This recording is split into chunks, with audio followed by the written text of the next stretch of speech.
कुमार झा और हमारा खास शो बाजार आज और कल में आपका स्वागत है। इस खास शो में हम आपको बताते हैं आज का बाजार का पूरा एक्शन और साथ ही कल का मार्केट कैसा रहने वाला है, कल आपको कहां पर कमाई के मौके मिलने वाले हैं, ये हम आपको बताते हैं। तो आज आपकी तैयारी कराने के लिए हमारे साथ हैं जी बिजनेस के मैनेजिंग एडिटर अनिल सिंघवी।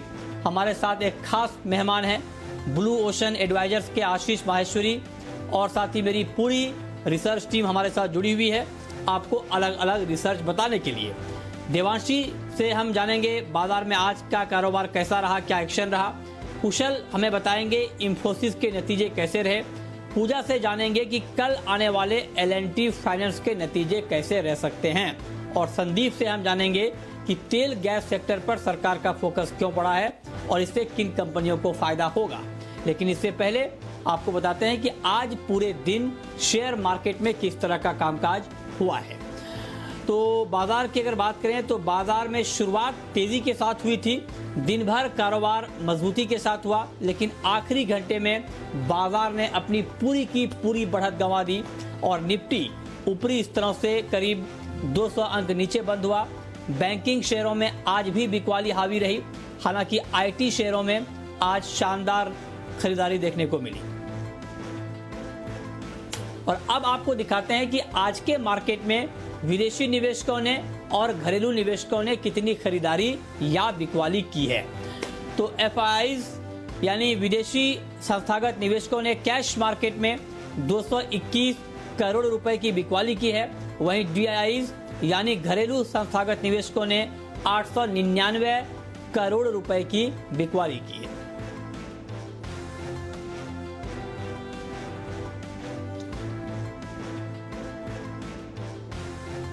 और अब रुक करते हैं आज के बाजार पर एडिटर्स टेक का, और ये बताने के लिए हमारे मैनेजिंग एडिटर अनिल सिंघवी हमारे साथ जुड़े हैं।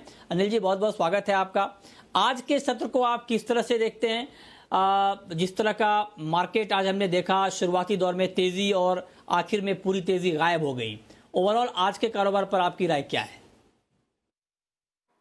बाजार में आज जबरदस्त एक्शन और उतार चढ़ाव देखने को मिला। मजबूत शुरुआत के आसार तो डेफिनेटली थे, क्योंकि दुनिया भर के बाजारों से दमदार संकेत और खास तौर से अमेरिका में जो बड़ी शानदार तेजी हुई कल देर रात 550 अंकों से ज्यादा की डाउ पर, और उसके बाद डाउ फ्यूचर्स 250-300 अंक मजबूती के साथ ट्रेड कर रहे थे आज सुबह। तो इन दोनों के चलते भारतीय बाजारों को दमदार खुलना था, खुले भी और उसके बाद अच्छे खासे बढ़े भी। 10,825 तक पहुंचे ऊपर में। तो बहुत ही बेहतरीन खरीदारी फर्स्ट हाफ में होती हुई दिखी है, एक तो ग्लोबल मार्केट्स की वजह से, और दूसरा रिलायंस लाइफ टाइम हाई पर पहुंचता दिखा अपनी AGM से ठीक पहले। लेकिन जैसे AGM की शुरुआत हुई दोपहर में 2 बजे और उसके बाद जो तेज मुनाफा वसूली आती हुई दिखी, बाजार धड़ाम से गिरे। निफ्टी ऊपरी स्तरों से 250 पॉइंट लुढ़का, बैंक निफ्टी ऊपरी स्तरों से लगभग 700 अंक नीचे दिन के दौरान फिसला और फाइनली बड़ी मुश्किल से फ्लैट बंद होते हुए दिखे तीनों ही इंडेक्स, निफ्टी, बैंक निफ्टी और सेंसेक्स। तो गिरावट के पीछे 2 बड़ी वजह रही। एक तो ये कि रिलायंस में AGM के बाद तेज मुनाफा वसूली और रिलायंस का स्टॉक ऊपरी स्तरों से लगभग पौने 200 रुपए दिन के दौरान फिसला। तो रिलायंस में एक दिन में इंट्राडे की ये बड़ी गिरावटों में से एक गिरावट रही। और दूसरा, लगातार 3-4 दिनों से FIs और घरेलू फंड्स की बिकवाली के आंकड़े आ रहे हैं, तो ऊपरी स्तरों पर बाजार के लिए टिकना थोड़ा सा मुश्किल होता हुआ दिखा। वो भी तब जबकि डाउ फ्यूचर्स 250 पॉइंट ऊपर ट्रेड करते हुए दिख रहे थे, लेकिन उसके बावजूद बाजार में वॉलेटिलिटी उतार चढ़ाव बढ़ता हुआ दिखा। तो अब बाजार बेहद इंटरेस्टिंग मोड पर है, जहां पर दोनों तरफ बड़े आक्रामक ट्रेड हो रहे हैं। जो लोग खरीदना चाहते हैं थोड़े से अच्छे संकेत मिलते हैं, बड़ी तेजी से खरीदते हैं, और जिन लोगों का इरादा बिकवाली का है, प्रॉफिट बुकिंग का है, वो भी पूरी तरह से अपने हाथ आजमा रहे हैं। निफ्टी उतना कमजोर अभी भी नहीं दिख रहा, लेकिन बैंक निफ्टी में उतनी ताकत अभी भी नहीं दिख रही। तो दोनों ही इंडेक्स अलग अलग डायरेक्शन में जाने की, या कम से कम ये कह सकते हैं कि निफ्टी मजबूत दिखने की कोशिश कर रहा है और बैंक निफ्टी कमजोर होने के सारे संकेत दे रहा है। तो ऐसे में ये इंटरेस्टिंग होगा कल एक्सपायरी के दिन क्या कुछ होता है। लेकिन अब एक बात साफ है कि शायद जो एक तरफा तेजी बाजारों में दिख रही थी, चाहे वो हमारे बाजारों में हो चाहे अमेरिकी बाजारों में, वो नहीं रही। थोड़े उतार चढ़ाव होते दिख रहे हैं और उसके लिए ट्रेडर्स को अब तैयार होना बहुत जरूरी है। और अब सवाल यह है कि आज के मार्केट में जिस तरह का कामकाज हमने देखा, आज के बाजार में कौन कौन से ऐसे सेक्टर रहे जहां पर एक्शन हमने देखा और उन सेक्टर्स में एक्शन की वजह क्या रही, ये डिटेल समझाने के लिए, बताने के लिए देवांशी हमारे साथ जुड़ी हैं। देवांशी, बताइए। जी बिल्कुल, बाजार में आज काफी उतार चढ़ाव के बाद फाइनली आज निफ्टी तो हरे निशान में बंद होने में कामयाब रहा, लेकिन निफ्टी बैंक में आज लाल निशान के साथ ही कारोबार होता हुआ दिखा और लाल निशान में आज क्लोजिंग भी दिखी है। अब देखिए, सबसे पहले अगर निफ्टी लूजर्स की बात करें तो रिलायंस इंडस्ट्रीज ये सबसे बड़ा लूजर आज मार्केट में बनता हुआ दिखा। ईजीएम के बाद यहाँ पे मुनाफा वसूली आती हुई दिखी। कई दिनों से हम देख रहे थे रिलायंस इंडस्ट्रीज में अच्छी गेन्स आते हुए दिखे, आज फाइनली थोड़ी सी मुनाफा वसूली आती हुई दिखी और इसके चलते मार्केट पर भी प्रेशर आते हुए दिखे। भारतीय एयरटेल, भारतीय इंफ्राटेल पर भी आज प्रेशर आया और साथ ही गेल ये भी टॉप लूजर्स की सूची में शामिल होता हुआ दिखा। वहीं आप देखिए, आज जो गेन्स है वो आईटी स्टॉक्स में थे। ये स्टार परफॉर्मर्स आज के दिन बनते हुए दिखे थे। लार्ज कैप जो आईटी स्टॉक्स थे, साथ ही मिड कैप आईटी स्टॉक्स, ये सारे स्टॉक्स में आज अच्छे वॉल्यूम्स के साथ खरीदारी आती हुई दिखी। विप्रो जिसके नतीजे आए थे उसके बाद हमने देखा अच्छी तेजी के साथ ये स्टॉक ट्रेड करता हुआ दिखा। इन्फोसिस में अच्छे गेन्स आते हुए दिखे। HCL tech, TCS, NIT tech, Mindtree, ये सारे स्टॉक्स थे जहां पे आज हमने अच्छी तेजी आती हुई दिखी है। साथ ही बैंक्स आप देखिए आज लाल निशान में ट्रेड करते हुए दिखे। ओवरऑल बैंक निफ्टी में आज ऊपरी लेवल से दबाव आता हुआ दिखा। Bank of Baroda, IDFC first, federal bank, PNB, ये कुछ स्टॉक्स थे जो कि टॉप लूजर्स की सूची में शामिल होते हुए दिखे। एनबीएफसीज में भी आज हमने गिरावट देखी है। एलआईडी फाइनेंस यहाँ पे सबसे ज्यादा गिरावट, जीआईसी हाउसिंग, उज्जीवन, ये कुछ स्टॉक्स थे जहाँ पे आज हमने गिरावट देखी है। और साथ ही अगर आप देखिए रियलिटी स्टॉक्स, यहाँ पे भी आज हमने देखा करीब 2% से लेकर 5% तक की गिरावट के साथ ट्रेड होता हुआ दिखा। सनटेक टॉप लूजर रहा इस इंडेक्स में। गोदरेज प्रॉपर्टीज, शोभा, प्रेस्टीज, ये कुछ स्टॉक्स थे जहाँ पे आज गिरावट के साथ ट्रेड होता हुआ दिखा। और मिड कैप में अगर आप कुछ स्टॉक्स देखिए जहां पे तेजी आई है, स्टरलाइट टेक आज की ट्रेडिंग सेशन में करीब 9% तक की तेजी आती हुई दिखी है। साथ ही इन्फो एज जो अच्छी खबर आती हुई दिखी कि नौकरियां जो है वो थोड़ी सी बढ़ती हुई दिख रही है, रिपोर्ट भी आई है और इसके चलते आज हमने हरे निशान में ट्रेड होता हुआ दिखा। आखिर में जुबिलेंट फूड यहाँ पे भी है, जो मॉर्गन स्टैनली की रिपोर्ट आई है, इसके चलते हमने देखा आज अच्छी खरीदारी इस स्टॉक में भी आती हुई दिखी। तो चुनिंदा स्टॉक्स थी जो आज हरे निशान में बंद होते हुए दिखे, लेकिन मोस्टली या ब्रॉडर इंडाइसिस पर आप अगर नजर करें तो आज लाल निशान के साथ ही ट्रेड होता हुआ दिखा। मार्केट में थोड़ी सी वीकनेस दिखी है। तो ये आपने समझा कि किस तरह का एक्शन आज अलग अलग सेक्टर में दिखा है। लेकिन अब रुक करते हैं अपने खास मेहमान का, और हमारे साथ हैं ब्लू ओशन एडवाइजर्स के आशीष माहेश्वरी जी। सर, बहुत बहुत स्वागत है आपका कार्यक्रम में। मेरा आपसे सवाल ये होगा कि जिस तरह का मार्केट आज हमने देखा, पहले तेजी और उसके बाद बाजार गिरावट का शिकार हुआ, तो ऐसे में कल का मार्केट आपको कैसा लग रहा है और कल के मार्केट में कल के लिए क्या ट्रेड लिया जाए? जी, इनफैक्ट कल भी मैं आपके चैनल पे शो कर रहा था और मार्केट 600 650 पॉइंट डाउन था। तब भी मैंने कहा था कि कोई घबराने की जरूरत नहीं है, क्योंकि ओवरऑल ट्रेंड बुलिश है और ऐसे कोई भी गिरावट के मौकों में बाइंग करना चाहिए। और आज हमने एक अच्छी खासी बाजार में सुबह एटलीस्ट 2 बजे तक तो काफी बाइंग होता देखा है। यदि रिलायंस के मुनाफा वसूली नहीं होती तो शायद आपको मार्केट कम से कम 300-400 पॉइंट आज ऊपर दिखाई देता। बट मेरा मानना है कि कल भी जो आज हुआ वो वैसा नहीं होगा और कल भी मार्केट बुलिश रहने की उम्मीद है। मेरा मानना है आईटी एक सेक्टर है जो अब इस रैली को लीड करेगा, क्योंकि अगर आप नास्डैक पे नजर डालें तो अपने 52 हाई से सिर्फ 200 पॉइंट दूर है। तो आईटी स्टॉक्स की और टेक्नोलॉजी स्टॉक्स की काफी बाइंग हो रही है यूएस मार्केट्स में, और उसका रिप्लिका आपको देखने को मिलेगा भारतीय बाजारों में भी। तो मैं बाजारों को लेकर बुलिश हूँ और मेरा मानना है आईटी और फार्मा जैसे सेक्टर बाजार को लीड करते रहेंगे और जो फाइनेंशियल सर्विसेज के स्टॉक्स हैं वो लैगार्ड अभी रहेंगे। तो बैंकों पे अभी बैट ना करने की सलाह रहेगी।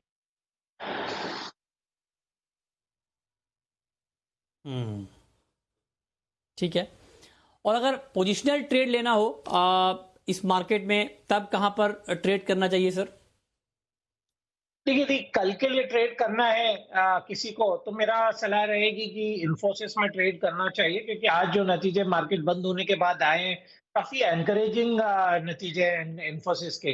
प्लस उनका जो डिजिटल रेवेन्यू बढ़ रहा है, उनके जो नई पार्टनरशिप्स है, तो मेरा मानना है कि अब इन्फोसिस की री रेटिंग होने वाली है। तो यदि एक दिन के लिए कोई बैट है तो बिल्कुल इन्फोसिस में आंख बंद करके लिया जा सकता है। मेरा मानना है 875-80 तक भी आप ये लेवल देख सकते हैं। और यदि किसी को लंबी अवधि के लिए रखना है तो 4 डिजिट में इन्फोसिस की बिल्कुल जाने की तैयारी है। यदि किसी को एक वीक के लिए ट्रेड लेना है तो मेरा मानना है दोबारा से आईटी फील्ड ही मैं रिकमेंड करूंगा। और यहाँ पे मेरा सलाह रहेगी विप्रो, जिनके कल नतीजे आए थे और जो नए सीईओ आने के बाद में उनका जो कमेंट्री में पॉजिटिविटी देखने को मिली है, तो विप्रो की भी बिल्कुल री-रेटिंग होने वाली है। तो विप्रो में भी मुझे लगता है ऐसे ₹50 तक की अपसाइड शायद अगले वीक में देखने को मिले, तो विप्रो में भी बाय की सलाह है। ओके, ठीक है। तो ये दो ट्रेड आपके लिए कि इंट्राडे में आपको क्या ट्रेड लेना है और पोजिशनली आपको कहां पर ट्रेड लेना है। आगे बढ़ते हैं और आज मालामाल वीकली के हमारे खास सेगमेंट में हमने आपको जीएमडीसी का शेयर सुझाया था। लंबी अवधि में, लॉन्ग टर्म में शेयर के लिए क्या है तेजी के ट्रिगर्स, आइए आपको एक बार फिर से बताते हैं।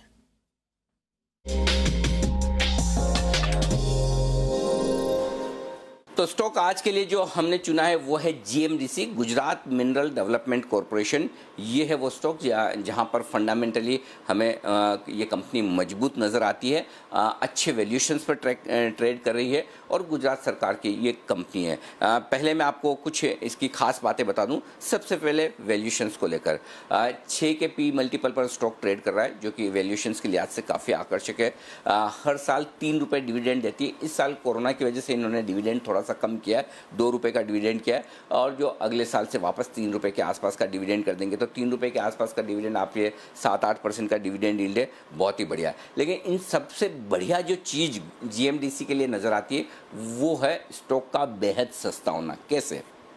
100 रुपये की बुक वैल्यू है जीएमडीसी की और स्टॉक अवेलेबल है 45 रुपये के आसपास। तो वैल्यू ज़बरदस्त है और वैल्यू को देखते हुए, और सबसे बढ़िया बात है कि आप साइकिल के नीचे के लेवल पर जब आप इस स्टॉक को खरीदते हैं तो जब साइकिल टर्न होता है माइंस, मिनरल्स और इन तरह के स्टॉक्स के लिए, तो आपको आप सारे स्टॉक्स देख लीजिए, चाहे कोल इंडिया देख लें, एनएमडीसी देख लें, जीएमडीसी देख लें, ये सारे स्टॉक्स अपने साइकिल के लोअर लेवल पर ट्रेड कर रहे हैं। तो लोअर लेवल पर ही आपको इन्वेस्ट करने का सही मौका मिलता है, ताकि जब भी वापस साइकिल रिवर्स हो तो इस हिसाब से वैल्यूएशंस आपके लिए 100 रुपये की बुक वैल्यू स्टॉक 44 रुपये के आसपास ट्रेड करता हुआ दिख रहा है। तो पहली चीज़ तो ये वैल्यूएशंस के लिहाज से। दूसरी चीज़ जो है इसके मजबूत प्रमोटर, 74% हिस्सेदारी गुजरात सरकार के पास है और गुजरात सरकार के पास हिस्सेदारी होने का सबसे बड़ा फायदा ये है, और जो एक सबसे बड़ी संभावना है कि गुजरात सरकार भी अपने कई सारे जो स्टेट गवर्नमेंट ओन्ड सरकारी कंपनियां हैं जिनमें गुजरात सरकार की हिस्सेदारी है, उनमें डाइवेस्टमेंट करने का प्लान बना रही है। और अगर वो प्लान आगे बढ़ते हैं तो जीएमडीसी के लिए एक बड़ा ट्रिगर होगा।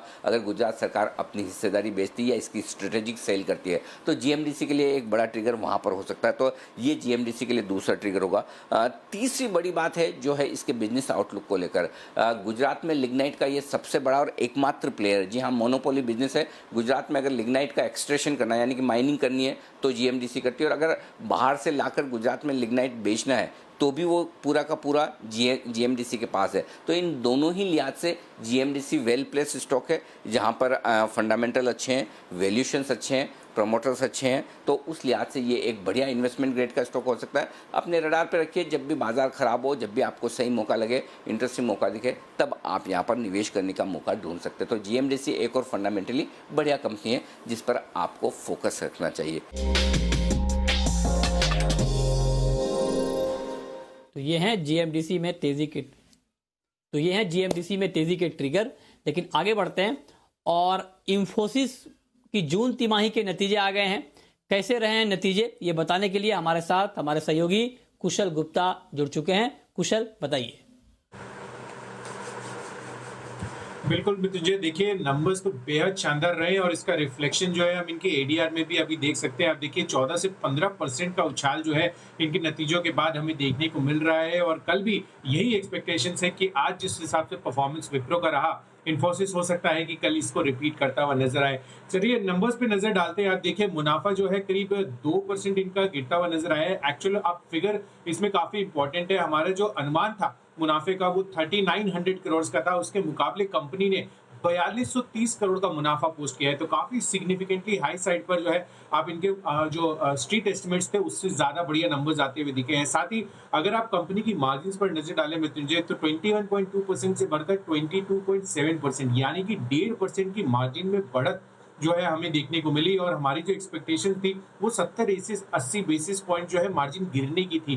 तो क्लियरली जो है जो भी नंबर्स आए हैं उसको बीट करता हुआ नजर आया इन्फोसिस, और बहुत शानदार जो है इनके ओवरऑल डिजिटल रेवेन्यू कंट्रीब्यूशन रहा है। इनफैक्ट पिछले क्वार्टर में 42% था, उसके मुकाबले इस बारी इनका जो रेवेन्यू कंट्रीब्यूशन है डिजिटल आय से वो 44.5% पर जा चुका है। इनफैक्ट जैसा कि हम सभी टेलीकॉम कंपनियों में देख रहे हैं कि कहीं ना कहीं डिजिटल कॉन्ट्रैक्ट्स जो है वो बढ़ते जा रहे हैं, तो उसका तो इम्पैक्ट था ही। पर मोस्ट एंड फॉरमोस्ट इम्पोर्टेंटली अगर आप बात करें तो विप्रो ने जो है अपनी गाइडेंस डाली थी, पर इन्फोसिस जो है अपनी गाइडेंस देने में इस बारी सक्षम रहा और वो रेवेन्यू गाइडेंस जो है 0 to 2% का दे रहे हैं FY21 के लिए, और साथ ही जो मार्जिन गाइडेंस है वो 21 से 23% पर रखी है। साथ ही कंपनी की जो कमेंट्री है ओवरऑल, जो मैं अभी प्रेस कॉन्फ्रेंस अटेंड कर रहा था 1-1.5 घंटे पहले, उन्होंने भी काफी बहुत ही पॉजिटिव कमेंट्स दिए हैं आगे के लिए जो डील पाइपलाइन है। साथ ही जो H1B वीजा बैन लगा है अभी, उसको लेकर उनको कोई भी चिंता नहीं है, वो पूरी तरह से रिस्क फ्री है उस वाले एस्पेक्ट पर भी। तो नेट अगर देखा जाए तो इन्फोसिस का Q1 का जो नंबर्स है वो बहुत ही शानदार प्रदर्शन रहा है। ठीक है, तो शानदार परफॉर्मेंस रहा है, ये कुशल ने हमें समझाया रिजल्ट। लेकिन अब रुक करते हैं हमारी खास पेशकश का, शर्मा जी के ऑप्शन का।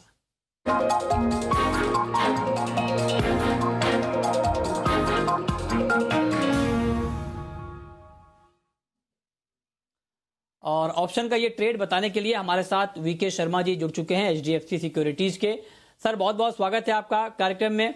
क्या ट्रेड आप ऑप्शन के जरिए देख रहे हैं सर कल के कारोबार में? जी नमस्ते मृत्युंजय, आपको और आपके सभी दर्शकों को।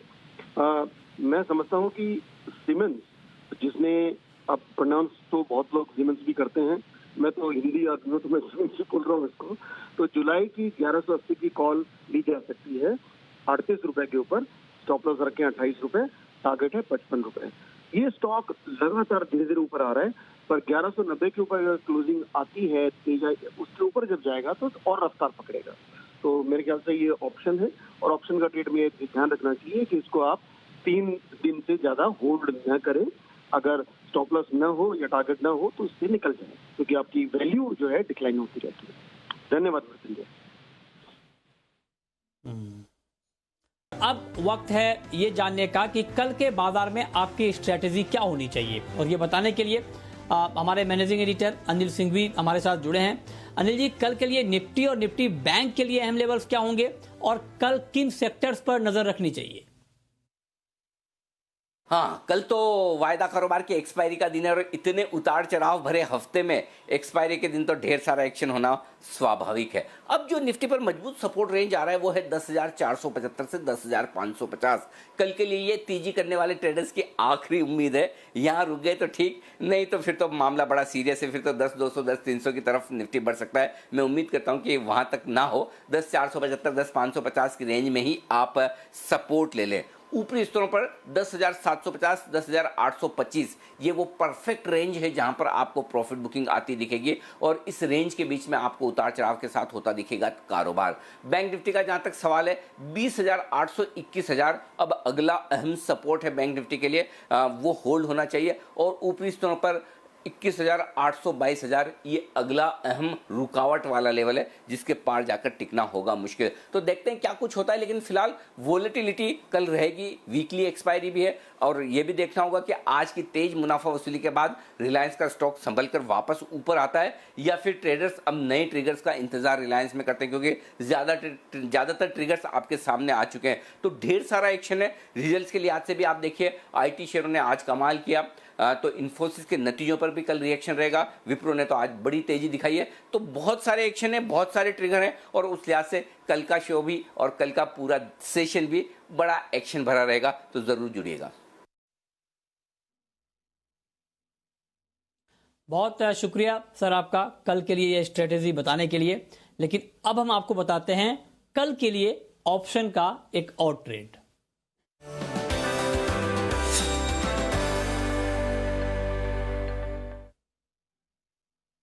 और ऑप्शन का ये ट्रेड बताने के लिए हमारे साथ हैं SMC ग्लोबल के नितिन मुरारका। नितिन जी, बहुत स्वागत है आपका कार्यक्रम में। आपके हिसाब से कल ऑप्शन में कौन सा ट्रेड लेना चाहिए? ये कल वीकली एक्सपायरी है और पॉसिबल ऐसा लग रहा है कि 10,600 से 10,800 के बीच में एक्सपायरी आनी चाहिए। तो इस रेंज को प्ले करने के लिए हम 10,600 की कॉल एक लॉट खरीद लेंगे और 10,700 की 2 बेच देंगे। तो इसमें जो कॉस्टिंग है आज के क्लोजिंग के हिसाब से करीब 20 से 25 रुपए का कुल मिला के कॉस्टिंग है। तो जो ये है इसमें हम टारगेट रखेंगे करीब 60-65 रुपए का, और स्टॉप लॉस ऊपर में 10,800 के ऊपर रिस्क है, तो 10,800 25 रुपये प्रीमियम है, उसमें से मेरे अगर 15-20 रुपये 15 रुपये लॉस होने लगे तो वो स्टॉप लॉस रखेंगे। तो 600 से 800 के बीच की रेंज को प्ले करने के लिए ये स्ट्रेटजी हम इंडेक्स में बना सकते हैं। और अगर स्टॉक में प्ले करना हो तो टीसीएस को कल वॉच करना चाहिए। अगर टीसीएस में पॉजिटिव मोमेंटम रहे तो टीसीएस 2270 की तरफ जा सकता है, स्टॉप लॉस 2210 का रखेंगे। जी, बहुत शुक्रिया नितिन जी आपका ऑप्शन का ये ट्रेड बताने के लिए। अब आशीष जी, मेरा आपसे आखिरी सवाल ये होगा कि हमने इंट्राडे की बात कर ली, हमने पोजिशनल बात कर ली, लेकिन लंबे समय के निवेशक के लिए इस बाजार में क्या है और उन्हें कहां पर निवेश करना चाहिए? देखिए, मेरा मानना रहेगा कि 6 महीने से साल भर का किसी का होराइजन है तो रिलायंस इंडस्ट्रीज सबसे बेहतर बैट रहेगा। मेरा उसके पीछे लॉजिक ये है कि अभी तो आपने जो डिसइन्वेस्टमेंट देखा है, जो उनके जो बड़े बड़े नाम आए हैं, वो टेलीकॉम में आए, बहुत कुछ आगे एक्शन अभी उनके रिटेल बिजनेस में भी देखने को मिलेगा।